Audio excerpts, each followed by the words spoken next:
আজকে আপনাকে কেমন একটা মেলার সাথে পরিচয় করাবো, যে মেলা বগুড়া জেলার শিবগঞ্জ উপজেলায় মহাস্থানগড়ে এই মেলাটা অবস্থিত। আর এই মেলাতে বিক্রি হয় ভণ্ড কবিরাজদের শুকনা শাকসবজি ও তাদের জিনিসপাতি। আর এই মেলাতে আসলে অনেক রকমের বাবা দেখা যায়, ভণ্ড বাবা, কুঞ্চি বাবা, শিকল বাবা, কাপড় বাবা, তেনা বাবা, অনেক বাবারই তো নাম শুনছি, কিন্তু এইরকম মোম বাবার নাম কখনো শুনি নাই। সামনে দেখতে পাচ্ছেন বিশাল বড় একটা মোম নিয়ে কি যেন করতেছে। আসসালামু আলাইকুম, হ্যালো এভরিওয়ান, কি অবস্থা সবার? আশা করি সবাই অনেক অনেক ভালো আছেন। আমিও আলহামদুলিল্লাহ অনেক ভালো আছি। টাইটেল এবং থাম্বনেল দেখে বুঝতে পারছেন যে আজকে আমরা কোথায় যাচ্ছি। হ্যাঁ গাইস, আপনারা ঠিকই দেখছেন, মহাস্থান শেষ বৈশাখী মেলায় আমরা যাচ্ছি। এই মেলাটা প্রতি বছরই হয়ে থাকে, আর এই মেলাটা বৈশাখ মাসের শেষ বৃহস্পতিবারে প্রতি বছর এই মেলাটা এখানে হয়ে থাকে। আর এই মেলাতে বাংলাদেশের অনেক দূর দূরান্ত থেকে এই মেলাতে অনেক মানুষ অংশগ্রহণ করে, এমনকি বাহিরের দেশ থেকেও অনেক মানুষ এই মেলাতে আসে। আর এই মেলাতে ঢুকেই দেখি শুধু চারিদিকে শুধু মানুষ আর মানুষ, মানুষের আনাগোনা, যেদিকে তাকাচ্ছি শুধু গুম গুম করতেছে মানুষের কারণে।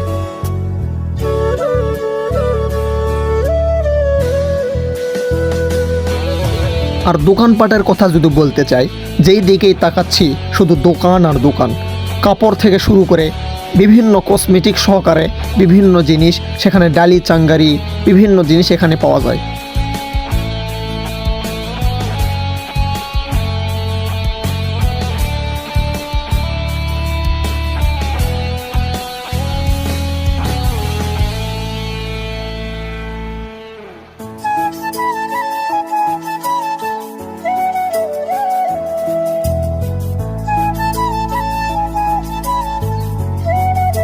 আর একটা জিনিস দেখে আমি আশ্চর্য হয়ে গিয়েছি।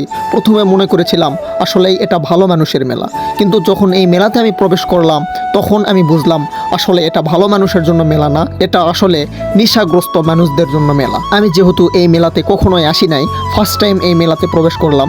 এই দেখতে পাচ্ছেন যারা নেশা করে তারা এখানে এসে টাকার বিনিময়ে এখানে সহজেই নেশা করতে পারে। নেশা করার জন্য অনেক রকমের বাবা এখানে শুকনা শাকসবজি নিয়ে বসে আছে। আর ওই স্থানটা নির্দিষ্টভাবে ভিন্ন করা হয়েছে, আর ওই জায়গার নাম দেওয়া হয়েছে পাগল মহাসমাবেশ। এরপরে সামনের দিকে আসতে একটা দেখতে পেলাম একটা পাখার দোকান। সেখানে আমার এক চাচা এখান থেকে 2টা পাখা নিল। আমি আবার সেই বাতাস টেস্ট করে দেখলাম আসলে এই পাখার বাতাস ঠান্ডা না গরম। যেহেতু অনেকক্ষণ ধরে আমরা ঘোরাফেরা করতেছি, এই ঘোরাফেরা করতে করতে আমাদের অনেক পিপাসা পাইলো। এই জন্য সামনে একটা শরবতের দোকান পাইলাম, সেখানে ঠান্ডা লেবুর শরবত আমরা খেয়ে নিলাম। এরপর সামনের দিকে তাকিয়ে দেখি একজন চাচা, সে আবার ঘুঙ্গুর পরে আছে। এরপরে সামনে আর একটু আগিয়ে গিয়ে দেখলাম যেখানে আবার ঢোল নিয়ে মানুষেরা বসে আছে। এরপরে দেখতে পাচ্ছেন সামনে মানুষেরা পাক করতেছে। অনেক দূর দূরান্ত থেকে অনেক মানুষ এখানে মান্নত করে থাকে। সামনে দেখতেই পাচ্ছেন আমরা এই মুহূর্তে ভান্ডারখানার সামনে চলে আসছি। এরপরে মাজারের সামনে এসে দেখি অনেক রকমের বাবা এখানে বিছানা বিছিয়ে বিভিন্ন বেশ ধরে এখানে বসে আছে। আর একটু সামনে গিয়ে দেখি যে একজন ছেলে, সে হেঁটে হেঁটে যাওয়ার জায়গা না পাওয়ার কারণে তার বাবার ঘাড়েতে চড়ে সে সামনের দিকে যাচ্ছে। চারিদিকে এত যে মানুষ, এই মানুষের কারণে মানুষকে ঠেলা যাচ্ছে না, সামনের দিকে যাওয়া যাচ্ছে না, এমন এক অবস্থা।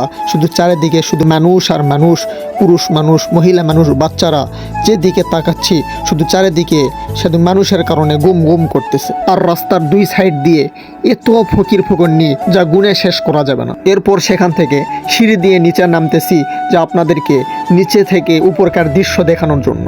এই সামনে দেখতেই পাচ্ছেন যে কত সুন্দর একটা দৃশ্য, শুধু মানুষ আর মানুষ। নিচ থেকে উপরের দৃশ্য দেখতে অবশ্য ভালোই লাগতেছে। এরপরে চলে যাচ্ছি নিচ থেকে উপরের দিকে। দেখতে পাচ্ছেন যে এত সুন্দর করে এরা লাইটিং করছে, এত সুন্দর করে সাজানো গুছানো। এক সিঁড়ি দিয়ে নামতেছে, আর এক সিঁড়ি দিয়ে মানুষেরা উঠতেছে। সামনে দেখতে পাচ্ছেন এটাই সেই মাজার সংলগ্ন মসজিদ। এরপরে দেখতে দেখতে চলে আসলাম মাজারের গেটের সামনে।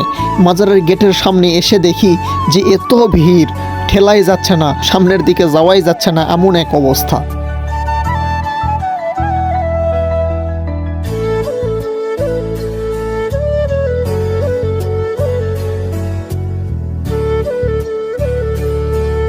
আর মহাস্থান মানেই কটকটির দোকান। এই মহাস্থান আসছে কিন্তু কটকটি না নিয়ে চলে গেছে এইরকম কোনো মানুষ খুঁজে পাওয়া যাবে না। এই মহাস্থান আসলে কিছু না হোক মানুষ অবশ্যই কটকটি অল্প বিস্তর হলেও মানুষ নিয়ে যায়। এরপর দেখতে দেখতে আমরা চলেই আসলাম মোম বাবার কাছে।